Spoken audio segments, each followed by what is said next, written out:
नमस्कार दोस्तों, कैसे हैं आप लोग। 18 जून के इस एडिटोरियल डिस्कशन में आपका स्वागत है। आगे बढ़ने से पहले एक इंपॉर्टेंट चीज यहां पे मैं आपको पॉइंट आउट करना चाहूंगा दोस्तों। गवर्नमेंट की ऑफिशियल स्टेटमेंट आ चुकी है।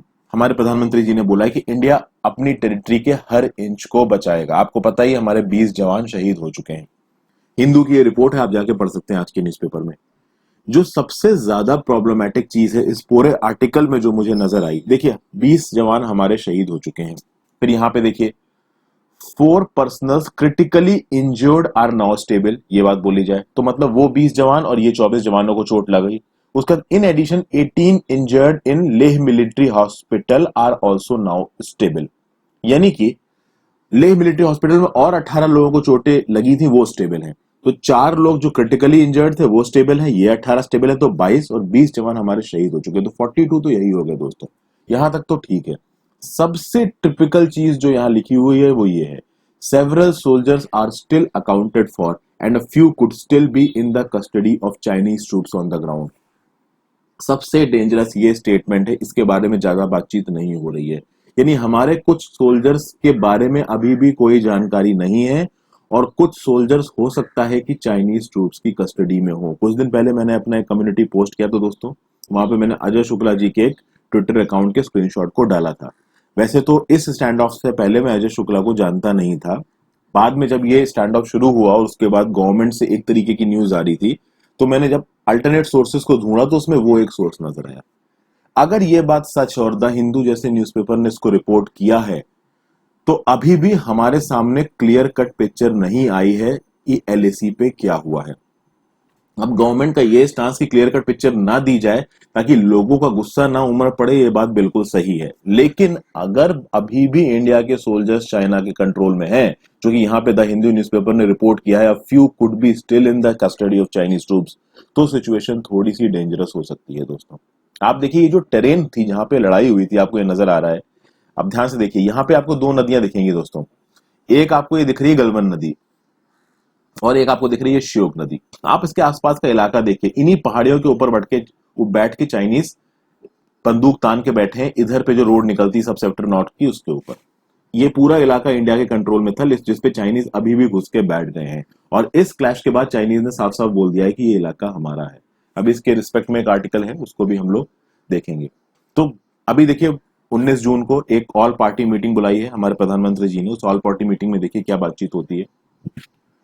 तो आई होप ये जितने भी हमारे सोल्जर्स हैं वो सुरक्षित हो। आगे बढ़ते हैं हम लोग अपने एडिटोरियल में। ये पहला आर्टिकल है, the history the stand of and policy worth reading. यहाँ पे देखिए इंडिया और चाइना के बॉर्डर पे और चाइना की जो ऑटोनॉमस प्रोविंस है तिब्बत, तिब्बत के 5 फिंगर्स की यहाँ पे बात की गई, जिसमें एक लद्दाख है, एक नेपाल है, एक सिक्किम है, एक भूटान है, एक नॉर्थ ईस्ट है। तो जो चाइना का स्टैंड रहा है हिस्ट्री में वो ये रहा है कि भाई तिब्बत के 5 फिंगर्स है और इन 5 फिंगर्स को हम अपने कब्जे में मिलेंगे। एक लद्दाख, एक नेपाल, एक सिक्किम, एक भूटान और एक नेफा, जिसको अरुणाचल प्रदेश बोलते हैं। तो नेपाल सिक्किम, सिक्किम तो हमारा हो चुका, तो नेपाल भूटान। तो इस नेपाल भूटान के साथ एक अच्छे रिलेशन बनाने की जरूरत है। यहाँ पे इस आर्टिकल में इसके बारे में बात की गई है, देखेंगे और क्या क्या कहा गया है। नेक्स्ट आर्टिकल जो आज हम देने वाले हैं दोस्तों, वो है a prescription for equitable and effective care. देखिए कोविड 19 का पैंडेमिक फैल रहा है, तमिलनाडु के कंटेक्स्ट में यहाँ पे बात की गई और ये बोला गया है कि पब्लिक सेक्टर और प्राइवेट सेक्टर के बीच में अगर एक हेल्दी पार्टनरशिप होगी तभी हम इस कोरोना के पैंडेमिक से लड़ पाएंगे। इस समय देश की हालत बहुत खराब है दोस्तों। कोरोना पैंडेमिक का बवाल तो चल ही रहा है और चाइना के साथ क्या हो रहा है आप देख ही रहे हैं। फिर एक और article, disorder at the border, agreements with China on disengagement at LAC have lost meaning in the brutal clashes. तो यहाँ पे ये बताया गया कि जो भी अब तक एग्रीमेंट्स हुए हैं चाइना के साथ बॉर्डर पे एलएसी पे, उनका पूरा मतलब चला गया है, जिस तरीके का चाइनीज स्टैंस रिसेंटली अभी हमको देखने को मिला है। इसमें और भी कुछ बातें देखेंगे, जब इस आर्टिकल की बात करेंगे तब देखेंगे। आगे चलते हैं और एक आर्टिकल हम लोग ये डिस्कस करेंगे, मैटरनल हेल्थ मैटर्स। क्या हुआ दोस्तों, लॉकडाउन एकदम से अनाउंस कर दिया गया और उसके बाद इस बात पे बिल्कुल ध्यान नहीं दिया गया कि जो लेडीज प्रेग्नेंट हैं, जिनकी प्रेगनेंसी जो लेबर पेन में पहुंच चुकी है, उनको बच्चा पैदा होने वाला है, उनको किस किस तरीके की प्रॉब्लम झेलनी पड़ी है इस कोविड 19 के लॉकडाउन के बाद। बहुत सारी लेडीज को हॉस्पिटल में एडमिशन नहीं मिला, जिसके चलते कुछ लेडीज की मृत्यु हो गई, कुछ लेडीज ने बाहर विदाउट इंस्टीट्यूशनल डिलीवरी करी है। तो इन सब के बारे में इस आर्टिकल में बात की गई, तो इसको भी देखेंगे दोस्तों। अब आगे बढ़ते हैं पहले आर्टिकल की तरफ। सुहासिनी हैदर जी ने इस आर्टिकल को लिखा है। देखिए इन्होंने पहले शुरुआत इस चीज से कहा है कि देखिए गलवान वैली में जबरदस्त क्लैशेस हुई हैं, पैंगोंग त्सो के अराउंड क्लैशेस हुई हैं, जो चाइनीज फोर्सेज है वो इंडिया की टेरिटरी में आके बैठ गई हैं। अब यहाँ पे एक चाइनीज स्ट्रेटेजी की बात की है मैम ने, जिन्होंने भी इस आर्टिकल को लिखा है। उनको ये बोलना है कि जो माओ जेडोंग थे और जो 1950 के चाइनीज ऑफिशियल्स थे, उनका ये बोलना था कि जो तिब्बत है, Tibet is the right palm of China, यानी कि राइट हैंड की, दाहिने हाथ की हथेली है तिब्बत, और इस हथेली के 5 फिंगर्स हैं। उस 5 फिंगर में एक फिंगर है आपका लद्दाख, एक है आपका नेपाल, एक है सिक्किम, एक है भूटान, और एक है नेफा, नॉर्थ ईस्टर्न फ्रंटियर एजेंसी, जिसको आप बोलते हो अरुणाचल प्रदेश। जब इस तरीके की पॉलिसी सामने आई इंडिया के, तो इंडिया ने भी दिमाग लगाया कि नहीं भाई, हमको ये सारे के सारे अपने कंट्रोल में करने हैं। अब देखिए उस समय का जो अक्साई चिन था, अक्साई चिन पे तो लड़ाई हुई 1962 में, और चाइना घुस आया इंडिया के एरियाज में, और इंडिया का ध्यान उस तरफ नहीं गया, क्योंकि इंडिया ऑलरेडी अपनी प्रॉब्लम से बहुत ज्यादा जूझ रहा था उस टाइम पे। तो लद्दाख के एक बहुत बड़े इलाके पे, जो कि अक्साई चिन का इलाका है, उस पर चाइना ने कंट्रोल कर लिया। लेकिन इंडिया ने फिर भी इंश्योर किया कि सिक्किम इंडिया का रहा, नेपाल और भूटान के साथ अच्छे रिलेशंस बना के रखे इंडिया ने, और अरुणाचल प्रदेश तो हमारा है ही। लेकिन अभी के लिए जो चाइना एलएसी पे कर रहा है, वो अपनी इसी पॉलिसी के तहत कर रहा है। 1954 में हमने चाइना के साथ पंचशील एग्रीमेंट साइन किया, और 1962 का जब वॉर हुआ ना दोस्तों, उससे पहले ही चाइना बहुत सारे प्रोक्लेमेशंस करने लगा था अपनी बाउंड्री को लेके तिब्बत पे। तो जो नेहरू जी थे थोड़े से वो हो गए थे, परेशान से हो गए थे उस समय पे, लेकिन किसी को भी ये अंदाजा नहीं था कि चाइना अटैक कर देगा। 1959 में दलाई लामा इंडिया आ गया। उस समय पे भी नेहरू जी को इस बात पे ध्यान देना चाहिए था, नहीं दिया। चाइना अपनी जो पॉलिसी थी वो इंडिया के अगेंस्ट धीरे धीरे एग्रेसिव कर रहा था, ठीक है। फिर चाइना ने जो नागा और मीजो डिसिडेंट्स थे, जो नागालैंड और मीजो की स्टेटहुड के लिए लड़ रहे थे, उनको भी सपोर्ट दिया चाइना ने, उनको अपनी टेरिटरी में ट्रेनिंग दी, उनको अपनी टेरिटरी में रखा। फिर जो चाइना की स्कूल की टेक्स्ट बुक्स थी, वहां पे 5 फिंगर्स ऑफ चाइना करके लोगों को पढ़ाया जाने लगा। कहते हैं ना, ये तो नेपोलियन का सिद्धांत था। नेपोलियन ने फ्रेंच रेवोल्यूशन के दौरान में ही एजुकेशन कुछ इस तरीके की इंट्रोड्यूस की, जो नेपोलियन के आइडियाज से मैच खाती थी। यहाँ पे चाइना भी यही कर रहा है, जो उनके स्कूलों में बच्चों को पढ़ाया जा रहा है वो कुछ इस तरीके से पढ़ाया जा रहा है, जो कि उनकी सेंट्रलाइज लीडरशिप की थॉट प्रोसेस के हिसाब से है। अब ये सब बातें यहाँ पे करी गई हैं। फिर हमारी लीडरशिप की कुछ पॉलिटिकल मिसकैलकुलेशंस हुई, और हम लोग 1962 का वॉर हार गए दोस्तों। लेकिन उस समय पे यह बात भी बोली गई कि हमारी सेंट्रलाइज्ड लीडरशिप ने एक 3 pronged फॉरेन पॉलिसी शुरू की, जिसने मदद भी बहुत की है। अगर आप देखोगे 5 फिंगर पॉलिसी चाइना की, उसके अगेंस्ट में इंडिया ने भी 3 pronged फॉरेन पॉलिसी फॉरवर्ड की। उन 3 pronged फॉरेन पॉलिसी की बात की है यहां पे ऑथर ने।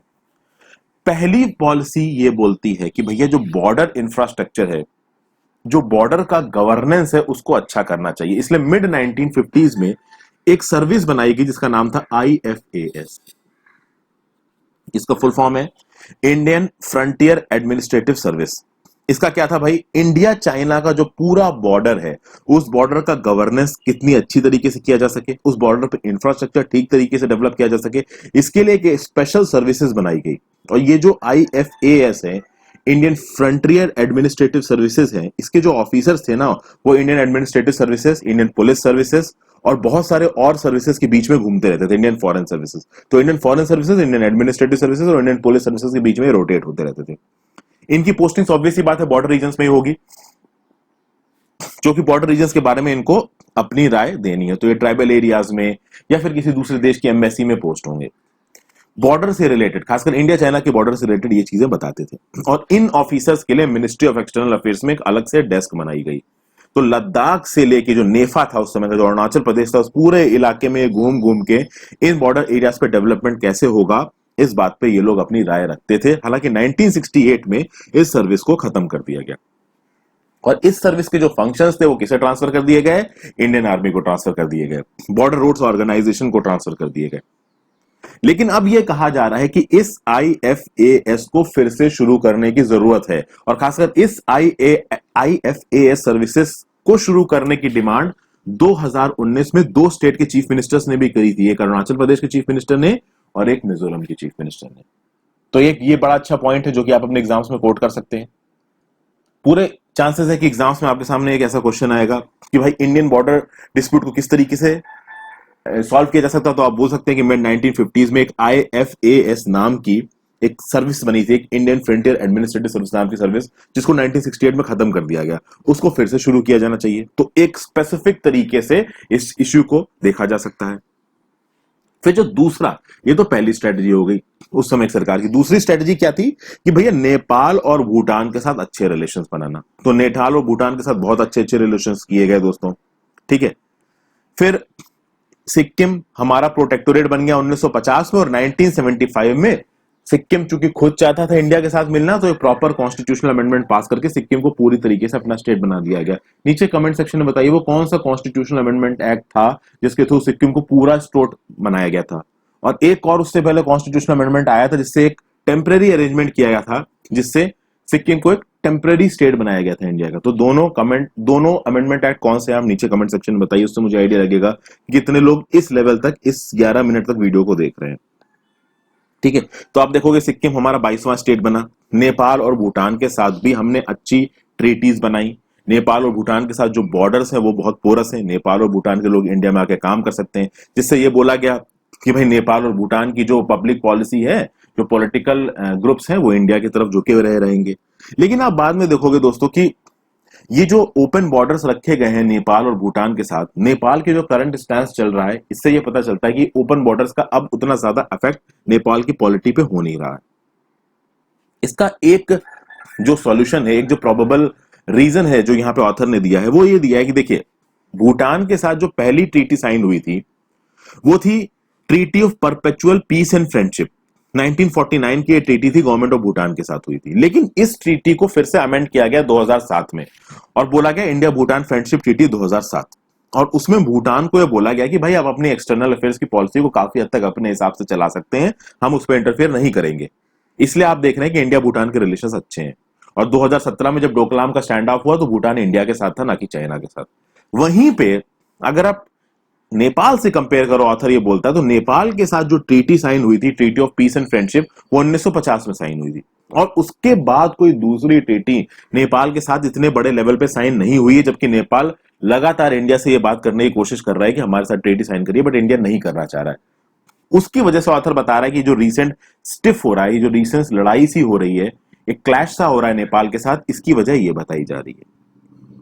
फिर भाई ये भी बोला गया कि देखिए 1959 में दलाई लामा शरण लेने इंडिया में आ गए, और उनके साथ लाखों फॉलोअर्स इंडिया में आए, और वो इंडिया में आके सेटल हो गए। अब एक बहुत बड़ी तिब्बतन रिफ्यूजी कम्युनिटी रह रही है इंडिया में। अब ये जो तिब्बतन रिफ्यूजी कम्युनिटी है, इसके जो लीडर है वो दलाई लामा है। दलाई लामा काफी बूढ़े हैं, अभी तो वो जिंदा है। अगर एक बार उनकी डेथ हो गई तो उसके बाद इस लीडरशिप को कौन लेगा, ये देखना है। उस लीडरशिप के प्रति जो तिब्बतन कम्युनिटी है इंडिया में, उसकी आप कह सकते हैं लॉयल्टी रहेगी उस लीडर के प्रति कि नहीं रहेगी, ये नहीं कह सकते। अभी जो दलाई लामा है उनके प्रति तिब्बतन कम्युनिटी की पूरी लॉयल्टी है। अगली लीडरशिप की तरह रहेगी नहीं रहेगी, ये पता नहीं। क्योंकि एक पर्सन है करमपा लामा, करमपा लामा भी 2000 में चाइना से यहाँ पे आ गए थे। कहा जा रहा था कि वो दलाई लामा के पॉलिटिकल सक्सेसर होंगे, लेकिन अब वो यूनाइटेड स्टेट्स में रहते हैं, ठीक है। ये सब बातें कही जा रही है। फिर चाइना भी इस कम्युनिटी के ऊपर अपने अलग अलग तरीके से प्रेशर डाल रहा है। तो ये इस कम्युनिटी को क्या रोल देना है इस पूरे डिस्कोर्स में, इंडिया चाइना रिलेशन में इस कम्युनिटी का क्या रोल है, ये भी इंडियन गवर्नमेंट को डिसाइड करना पड़ेगा, ये ऑथर ने बोला है। फिर जम्मू एंड कश्मीर की बात की ऑथर ने। देखिए जम्मू एंड कश्मीर का रीऑर्गेनाइजेशन तो कर दिया आपने अगस्त 2019 में, ठीक है, और 2 यूनियन टेरिटरीज बांट दिया। अब ये तो पता था कि भाई पाकिस्तान इसके अगेंस्ट अपनी आवाज उठाएगा, पाकिस्तान ने इसके अगेंस्ट अपनी आवाज उठाई भी, लेकिन चाइना का रिएक्शन इतना खतरनाक होने वाला है ये किसी को नहीं पता था। चाइना ने भाई इस इशू को बहुत सारे इंटरनेशनल ऑर्गेनाइजेशंस में उठाने की कोशिश भी की, बट इंडिया ने उसको टैक्टफुली हैंडल कर लिया। लास्ट ईयर ये भी हुआ कि होम मिनिस्टर जो है अमित शाह जी, उन्होंने पार्लियामेंट में बोला कि हम पाकिस्तान ऑक्युपाइड कश्मीर को लेंगे, हम अक्सई चीन को लेंगे। अब ये उन्होंने बोल तो दिया, लेकिन जब अक्सई चीन वाली बात है, लगता है चाइना ने बहुत ज्यादा सीरियस ले ली, जिसके चलते अभी इतनी प्रॉब्लम हो रही है अक्सई चीन वाले इलाके में। अब चीजें किस तरीके से डील करेंगी, यहाँ पे ऑथर ये बोल रहा है कि नेपाल के साथ और भूटान के साथ हमारे रिलेशनशिप्स को और रखना है, और जब भी चाइना के साथ कोई डीलिंग हो, हर फिंगर को ध्यान में रखना है। मतलब लद्दाख, नेपाल, भूटान, सिक्किम और नेफा जो कि है अरुणाचल प्रदेश, ये सब बातें कही है यहाँ पे ऑथर ने। काफी अच्छा आर्टिकल है ये सुहासिनी हल्दर जी का, तो ये हमने देख लिया दोस्तों। इसके अगले आर्टिकल पे चलते हैं। यहाँ पे देखिए ऑथर क्या कह रहे हैं, डिसऑर्डर एट द बॉर्डर। हम चूंकि इंडिया चाइना वाला इशू चल रहा है तो इसको भी मैं लगे हाथ कंप्लीट कर लेता हूँ। Agreements with China on disengagement at LAC have lost meaning in the brutal clashes. साफ साफ ये बोला गया है जो भी एग्रीमेंट चाइना के साथ बॉर्डर पे हुए थे इन ब्रूटल क्लैशेस में वो एग्रीमेंट जा चुके हैं। 20 इंडियन सोल्जर्स की मृत्यु हुई है और चाइनीज साइड से भी बहुत सोल्जर की मृत्यु हुई। देखिए इंडिया में जब सोल्जर्स मरते हैं ना दोस्तों, उसकी बहुत वैल्यू होती है, उसकी बहुत कीमत होती है। चाइना की जो सेंट्रलाइज लीडरशिप है उनके लिए मरने की कोई कीमत नहीं है। वो कितने लोगों को मार देते हैं अपने यहाँ पे, ठीक है। उन्होंने कोविड-19 के समय पे ये बोला कि भाई बहुत सारे लोगों को मार दो। अब ये चीज ऑफिशियल तो नहीं हुई है। तियानमेन स्क्वायर में कितना मैसेकर हुआ था। तो चाइना की सेंट्रलाइज लीडरशिप के लिए ह्यूमन लाइफ की कोई वैल्यू नहीं है। वो लोग बोलते हैं 20-30 मर गए कोई बात नहीं, पर इंडिया में हमारे सोल्जर्स जब मरते हैं तो उसकी वैल्यू होती है। 20 सोल्जर्स की डेथ हो चुकी है, 18 और 4 22 सोल्जर्स लगभग रिकवर कर रहे हैं और ये कहा जा रहा है काफी सारे सोल्जर्स अनअकाउंटेड हैं, मिले नहीं है। ये भी बोला जा रहा है हो सकता है कुछ सोल्जर्स चाइनीज ऑक्यूपेशन में हो। तो इंडिया की तरफ से भी अगर ये देखा जाए कि कितनी प्रॉब्लम्स हुई हैं, ये काफी हुई है। कैजुअलिटीज बहुत हैं इंडिया की तरफ। कैजुअलिटीज में यहाँ पे मैं सिर्फ वो सोल्जर्स नहीं है जो शहीद हो गए, वो सोल्जर्स भी हैं जो कि अभी मिले नहीं है। क्योंकि जो फाइटिंग हो रही थी वो एक पहाड़ी इलाके में हो रही थी और पहाड़ी इलाके में लड़ते लड़ते बहुत सारे लोग क्लिफ में गिर गए, तो उनको ढूंढा जा रहा है। ये भी कहा जा रहा है बहुत सारे चाइनीज सोल्जर्स गिरे क्लिफ में तो उनकी साइड ढूंढ रही है। ये भी कहा जा रहा है बहुत सारे इंडियन सोल्जर्स को चाइना वालों ने बंदी बना लिया। अब चाइनीज सोल्जर्स को इंडिया वालों ने बंदी बनाया कि नहीं बनाया ये नहीं पता है किसी को। तो अब सबसे बड़ी बात तो है कि गवर्नमेंट ने कुछ बताया नहीं है देश के लोगों को। ये एक आर्टिकल में एक बात कही गई कि सबसे पहले तो नेशन को बताइए कि एलओसी पे हो क्या रहा है, एलएसी पे sorry, line of actual control पे हो क्या रहा है। प्लस ये भी कहा गया है कि देखिए 1962 और 1975 के बाद इतनी खतरनाक क्लैशेस हुई हैं जिसके चलते इतनी इंजुरीज और इतनी सारी डेथ्स हुई हैं। तो खासकर ये डेथ तब हुई है जब डी एस्केलेशन हो रहा था, जब अपनी आर्मीज इनकी वापस जा रही थी। कहा जा रहा था कि चाइनीज के सोल्जर्स वापस गए और एकदम से वो वापस आए। जब वो वापस आए तो उनके अगेंस्ट जब रेजिस्टेंस सेटअप किया हमारी आर्म फोर्सेस ने तो वहां पे लड़ाई भिड़ गई और इतनी खतरनाक क्लैशेस हुई। शायद चाइना के सोल्जर्स ने एक्सपेक्ट नहीं किया होगा कि इंडिया वाले इतने जबरदस्त तरीके से रिस्पॉन्स करेंगे। ओके, और पूरा का पूरे देश हिल गए, पूरी दुनिया इस न्यूज को कवर कर रही है। फिर हमारे जो एक्सटर्नल अफेयर्स मिनिस्टर है एस जयशंकर साहब और जो चाइनीज फॉरेन मिनिस्टर हैं वांग यी, उनके बीच में बातचीत हुई है, ठीक है। उसके बाद वो लोग क्या बोल रहे हैं, वांग यी क्या बोल रहे हैं कि आप जिन लोगों ने ये लड़ाइयां की हैं उनको पनिश करिए। मतलब हम उन सोल्जर्स को जो हमारे लिए अपनी जान दे रहे हैं बॉर्डर पे उनको हम पनिश करें। ऐसे तो बेवकूफ है, ये बकवास बातें कर रहे हैं। उसके बाद ये भी बोला गया है कि भाई ये गलवन वैली तो हमारा है। अभी भी पैंगोंग त्सो के इलाके में और पूरी गलवन वैली को ऑक्युपाई करके बैठा है चाइना। अभी भी वो वहां से पीछे नहीं हटा है और ये एक इतनी स्ट्रेटेजिक लोकेशन है गलवन वैली। हालांकि पैंगोंग त्सो वाले इलाके की जो लोकेशन है वो स्ट्रेटेजिक नहीं है। उस पर अगर चाइना कब्जा कर लेता है तो उससे हमको स्ट्रेटेजिकली कुछ नुकसान नहीं होगा। हालांकि लेकिन कब्जा तो कब्जा है, हमारी टेरिटरी है। गलवन वैली वाला जो इलाका है वो बहुत स्ट्रेटेजिक है। अगर गलवन वाली इलाके पे अगर चाइना कब्जा कर लेता है तो एक बहुत बड़े, कहते हैं ना, सियाचिन ग्लेशियर पे जो भी हमारे जवान तैनात हैं उनके पर जो भी रीइंफोर्समेंट जाती हैं, सप्लाई जाती है, पूरी सप्लाई को कट ऑफ कर सकता है चाइना। इसलिए गलवन वैली को इतना स्ट्रेटेजिक इलाका माना जा रहा है और इंडिया उसको छोड़ना नहीं चाहता और चाइना उसके ऊपर चढ़ के बैठा है कि हम यहां से हटेंगे नहीं। मतलब चाइना ने उसके ऊपर ऑक्युपाई कर लिया है और वहां बैठ गया है। उसको इस बात का बिल्कुल डर नहीं कि इंडिया पीछे से अटैक कर सकता है और इंडिया भी अटैक करने से पहले सोच रहा है। तो यहाँ पे बहुत सारे ये चॉइसेस दी जा रही है कि भाई किसी और जगह पे जहां पे हम एडवांटेजेस पोजीशन में है वहां हम अटैक कर दें। अब एग्जैक्टली क्या होगा क्या नहीं होगा ये तो देखिए पता नहीं है, लेकिन यहाँ पे ऑथर का ये बोलना है कि प्रधानमंत्री मोदी जी ने कहा कि हमारी आर्म फोर्सेस ने बी फिटिंग रिप्लाई किया, हमने उनके सोल्जर्स भी मारे हैं, रिवेंज लिया है। लेकिन यहाँ पे ऑथर का ये बोलना है कि सिर्फ रिवेंज की जरूरत नहीं है, नेशनल सेंटिमेंट को ठेस पहुंची है, हमारे सोल्जर्स शहीद हुए हैं। इसलिए सबसे पहली बात तो जितना इलाका उन्होंने कैप्चर किया है वो वापस लीजिए। चाइनीज ट्रूप्स को हमारी टेरिटरी से हटाइए। अगर वो नहीं हट रहे हैं तो किसी दूसरी जगह पे एक्शन होना चाहिए। इस तरीके की बातें कही गई हैं इस आर्टिकल में। और आर्टिकल ये भी बोल रहा है कि देखिए बेजिंग के साथ बातचीत करने का कोई फायदा दिख नहीं रहा है और ये बात तो देखिए बिल्कुल सही है। बेजिंग के साथ बातचीत करने का सही में कोई फायदा नहीं दिख रहा है। जितने भी बॉर्डर एग्रीमेंट्स है, चाहे 1993 का हो चाहे पहले का हो, सारे वायलेट किए हैं बीजिंग ने। लेकिन अब यहाँ पे जो ऑथर बोल रहा है सरकार से कि बीजिंग को एक बिफिटिंग रिप्लाई लेना है, एक रिवेंज लेना है, स्टेटस को मेंटेन करना है, ये होगा कैसे, इस बात पे एक बहुत बड़ा सवाल है। 19 जून को प्रधानमंत्री मोदी जी ने एक ऑल पार्टी मीटिंग बुलाई है। सबसे पहली बात तो ये आनी चाहिए नेशन के सामने कि कितने सोल्जर्स हमारे अभी भी अनअकाउंटेबल हैं, कितने सोल्जर्स हमारे कंप्लीटली चाइनीज की ऑक्युपेशन में है, अगर हैं तो ये सब चीजें नेशन के सामने आनी चाहिए। अगले आर्टिकल पे चलते हैं। कोरोना वायरस के कंटेक्स्ट में ये कहा गया है कि जो लोग भी कोरोना से अफेक्टेड हैं उनको प्रॉपर क्लिनिकल सर्विसेज मिलनी चाहिए। अब देखिए बात ये दोस्तों, जब से कोरोना आया है ना दोस्तों, फियर का माहौल है, डर का माहौल है, कंफ्यूजन का माहौल है। ज्यादातर जो हमारा हेल्थ इंफ्रास्ट्रक्चर था वो प्राइवेट सेक्टर में था। प्राइवेट सेक्टर में भी जो लोग हैं वो काफी डर रहे हैं इलाज करने में, डॉक्टर्स डर रहे हैं, नर्सेस डर रहे हैं, उनको लग रहा है कि उनको ना हो जाए कोरोना। प्लस जो हमारा प्राइवेट सेक्टर इस समय काम कर रहा है बिल्कुल स्केलेटल लेवल पे काम कर रहा है, मतलब बिल्कुल बेसिक लेवल पे काम कर रहा है। सरकारी की तो हालत ही बिल्कुल खराब हो चुकी है।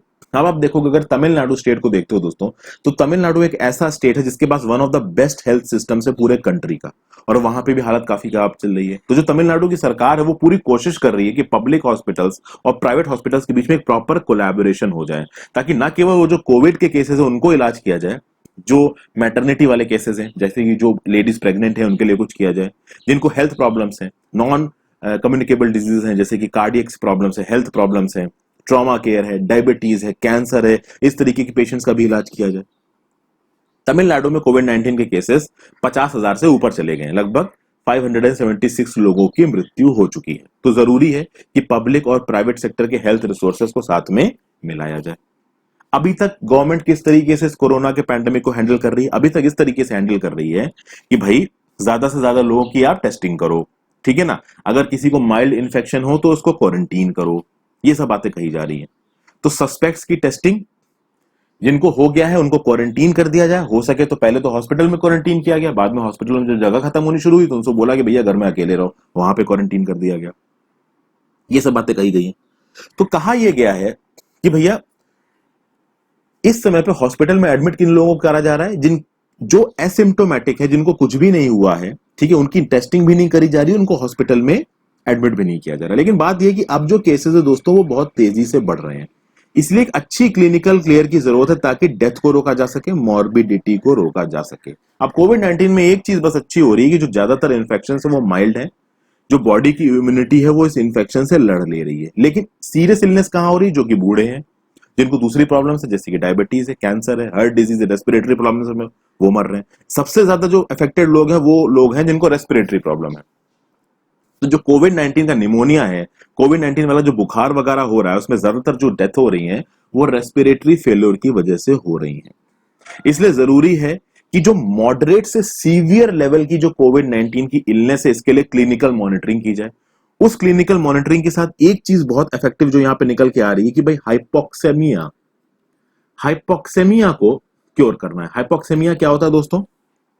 कि आपके ब्लड में ऑक्सीजन लेवल कम हो जाए, तो इसके लिए ऑक्सीजन थेरेपी दी जाती है। तो इस ऑक्सीजन थेरेपी के इंस्ट्रूमेंट्स को बढ़ाया जाए, दूसरे देशों से मंगाया जाए, ठीक है, और ज्यादा से ज्यादा जगहों पे इनको डिप्लॉय किया जाए, एक अच्छी सपोर्टिव केयर दिया जाए।